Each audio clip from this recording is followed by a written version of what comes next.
இந்தியாவில் காலங்காலமாக இருக்க ஒரு மிகப்பெரிய பிரச்சனை சார். எனக்கு என்னமோ அந்த மசூதிக்கு கீழே கோவில் இருக்க மாதிரி இருக்குது சார், அந்த கோவில் கீழே மசூதி இருக்க மாதிரி இருக்குது அப்படிங்கிற ப்ராப்ளம் தான். டிசம்பர் 6ஆம் தேதி 1992 உத்தரப்பிரதேசில் இருக்க பாபர் மசூதியை மக்கள் இடிச்சிட்டாங்க.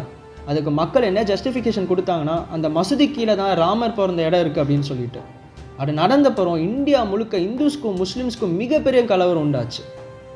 அந்த கடையை வச்சு தான் தமிழில் பாம்பே அப்படின்னு ஒரு படம் எடுத்தாங்க. அந்த படத்தோட ஹீரோ கூட அரவிந்த் சுவாமி. இவ்வளோ பெரிய கலவரம் உண்டானே சென்ட்ரல் கவர்மெண்ட் ஒரு லா கொண்டு வராங்க, பிளேசஸ் ஆஃப் வர்ஷிப் ஆக்ட். அந்த லா என்ன சொல்லுதுன்னா, இந்தியா சுதந்திரம் வாங்கும்போது ஒரு இடத்துல கோவில் இருந்துச்சுன்னா அது கோவிலாகவே தான் இருக்கணும், ஒரு இடத்துல ஒரு மசூதி இருந்தால் அது மசூதியாகவே தான் இருக்கணும்.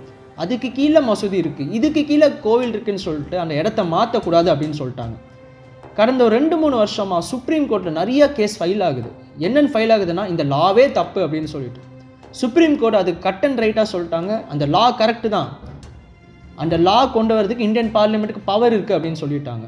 ஆனால் அந்த ஜட்ஜ்மெண்ட் கொடுக்கும்போது இந்தியாவோட ஃபார்மர் சீஃப் ஜஸ்டிஸான சந்திரசூட் என்ன பண்ணிட்டாருன்னா, ஒரு மசூதியை நீ கோவிலாக்கக்கூடாது, ஒரு கோவிலை நீ மசூதி ஆக்கக்கூடாது, ஆனால் அந்த மசூதிக்கு கீழே கோவில் இருக்கா அப்படின்னு தெரிஞ்சுக்கிறதுக்கு மக்களுக்கு உரிமை இருக்குது அப்படின்னு சொல்லிடுறாரு. இவரோட ஓரல் அப்சர்வேஷனுக்கு அப்புறம் உத்தரப்பிரதேஷ், மத்திய பிரதேஷ், ராஜஸ்தானில் இருக்க நிறைய டிஸ்ட்ரிக்ட் கோர்ட்டில் கேசஸ் ஃபைல் ஆகுது.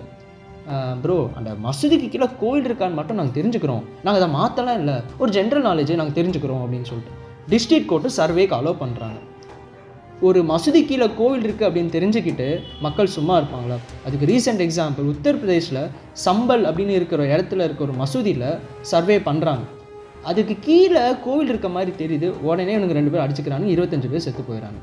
இதுக்கப்புறம் சுப்ரீம் கோர்ட் மறுபடியும் ஒரு ஜட்ஜ்மெண்ட் சொல்கிறாங்க, நாங்களே இன்னும் இதில் நாங்கள் முடிவு பண்ணல, நாங்கள் இந்த கேஸில் முடிவு பண்ணுற வரைக்கும் எந்த டிஸ்ட்ரிக்ட் கோர்ட்டும் சர்வேவை அலோவ் பண்ணக்கூடாது, எவனாவது சர்வே அப்படி இப்படின்னு வந்தானா ப்ரோ வீட்டுக்கு போங்க அப்படின்னு திரும்பி அனுப்பிடுங்க அப்படின்னு சொல்லிட்டாங்க. சுப்ரீம் கோர்ட் இந்த கேஸில் எப்போ டிசிஷன் எடுப்பாங்க அப்படின்னு தெரியல. ஆனால் இந்த டிசிஷனை பொறுத்து தான் இந்தியாவோட பீஸ் அண்ட் ஹார்மோனியே நம்பி இருக்குது.